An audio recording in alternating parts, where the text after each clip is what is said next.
Welcome to Diverse Orange, our conversations on Tuesday afternoons about diversity here in Central Florida. My guest today is Aleksandra Vargas, or Sasha, as she's more familiarly known. Welcome. Thank you. Thank you for having me. Sasha, you have an interesting fusion kind of background, right? Yeah. Tell us a little bit about your parents and how that leads to you.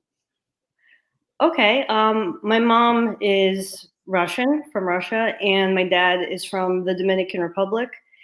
And they met as students in Moscow, and then they had me, and we moved to the United States when I was about one, I think, for the first time, and then we moved back again when I was 5. So you don't remember a whole lot from when you were very young, but you've been to Russia a lot, right?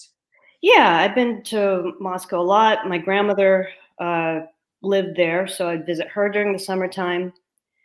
And I think like my mom also had a lot of Russian friends growing up, and so did my dad because he went to university for 9 years over there.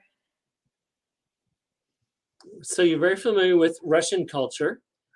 Mm-hmm. And when you came to the United States, where did you live? We moved to the Bronx at first, and then we Was moved. that a very Russian community? No, it was a super Dominican community, and we moved there because a lot of my dad's family was there. So we lived on Girard Avenue, which is right next to Yankee Stadium, and then we moved to Long Island. Okay. So growing up, were you pretty surrounded by people from one of your cultures? I mean, grew up surrounded by people from everywhere. Okay. And then when did you come to Central Florida? I came for grad school. I think I was about 20-something years old, 22. To University of Central Florida? No, I went to FSU. My parents actually moved to Lakeland.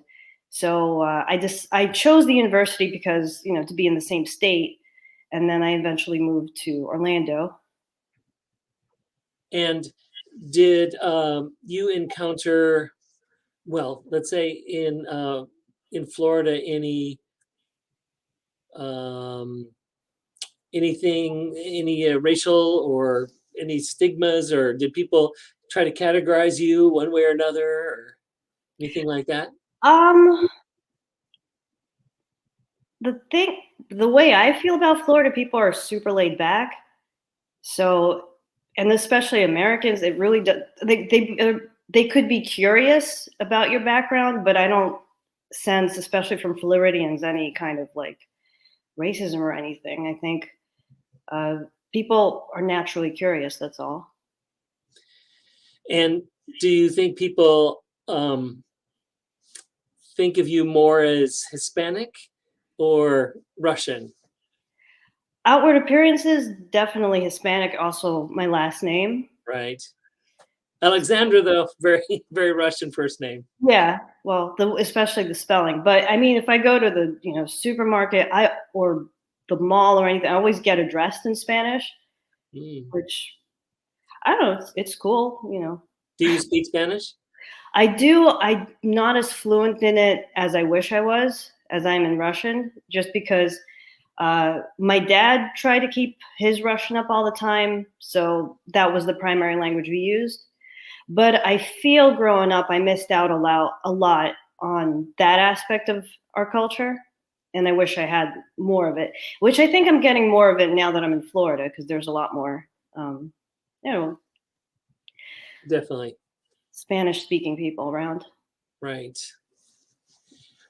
Well, in what ways would you say you are keeping either of those or both of those heritages alive in your family? Because you have a daughter.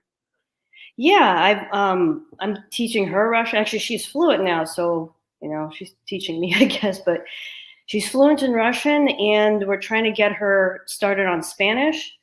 And we go to a lot of community events, for both cultures. I try to take her to. Also, a lot of arts events.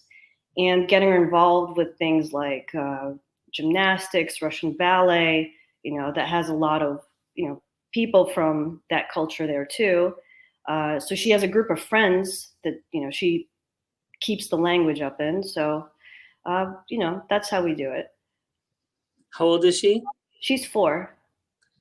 And she's already bilingual, and you're aiming towards trilingual? Yes, we're aiming towards trilingual. Fingers crossed. Wow. Okay. Well, how have you found living in Central Florida? What's exciting about living here? I love Central Florida. What's exciting is that it's always changing, especially recently, with a lot of new people moving in, and there's constant, like, even the arts scene, I think, is evolving, maybe because of the influx of people from, all different walks of life in all different places. Like, we have a lot of New Yorkers here, we have a lot of Brazilians, we have a lot of people from everywhere. So I think what's exciting is that it's expanding. It's becoming more diverse. With our current world situation and Russia's incursion into Ukraine, has that affected any of your Russian connections or your people that know you have Russian heritage here? I think it affected, obviously, the Russian-speaking community a lot, because before that, didn't even, especially you're living here, you share a culture, you share a language, and that's really the reason everyone's together. But after that, it affected a lot of people. A lot of people we know have family in the Ukraine, and and were sadly, like, they couldn't get them out, or they couldn't even get contact with them. Even my own mom, she's half Ukrainian, so she has family there too that she hasn't spoken to in a while, but now she's will probably not be able to speak to them. So it affected the community here in a lot of ways. So there are less, I think, public events going on because everyone's trying to be sensitive to each other's needs right now. You mentioned the Russian Ballet. I know they had some death threats and kind of go back home just because they had the name Russian on their ballet. Yeah, I mean, they're ignorant people everywhere. Yeah. So, I mean, that's where that comes from. It's the same as the way people treated a lot of Asian Americans because of the coronavirus thing. It's inexplicable, and it just says more about the people who do these things than about the culture that they're attacking. Mm-hmm. But that's a great attitude to have. I suppose if you're being personally attacked, it's a little harder to keep that going, but yeah. Great. Well, you are very engaged in the arts in many ways. I know you've performed numerous places. What do you have next coming up? Well, I started a small opera company, and we've been active this past year. We've done 2 performances with the Timucua Arts Foundation, and we also recently did a run with the Fringe Festival. We performed The Medium, which is a 60-minute English opera.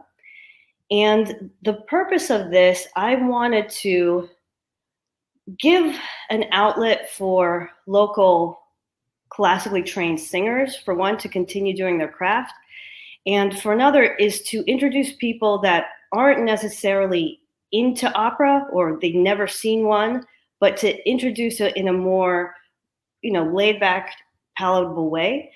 Because what I find is that some people, even like when they hear the word opera, they think it's not for them because it sounds foreign, it sounds kind of intimidating. So the way we try to do it is we present 60-minute operas, and we present them in English, and hopefully we're going to build some interest with that. I think of ballet certainly as a Russian a stronghold of the arts. Mm-hmm. Is opera a big thing in Russia as well? Yes, not as much as ballet, but I remember growing up, our weekend thing that we would do was we'd go to the opera. My grandmother was very much a fan of operettas, so she would take my mother, and I grew up, I would go with my family. But I Okay. think it's also more like I'm from the city, I'm from New York, where arts is a major thing. Right. And I remember being a kid, they also they made it accessible for children. Like they would take you as a class to see an opera at the Met. They would give you student rush tickets, which unfortunately I don't think happens anymore. So if you're a college student, you can go see an opera at the Met for $12. So I think in that way, being like they really encourage the arts, and I wish for something like that here. Well, we appreciate all that you bring to our community, both your Russian heritage, your Dominican Republic heritage, and your New York culturalization. So thanks for being here. Thanks for talking with us today. And thank you everyone who's watching for watching this version of Diverse Orange. Also on Thursdays, they do Playfully Orange, where we talk specifically more about arts and culture. Thank you. Thank you so much, Terry.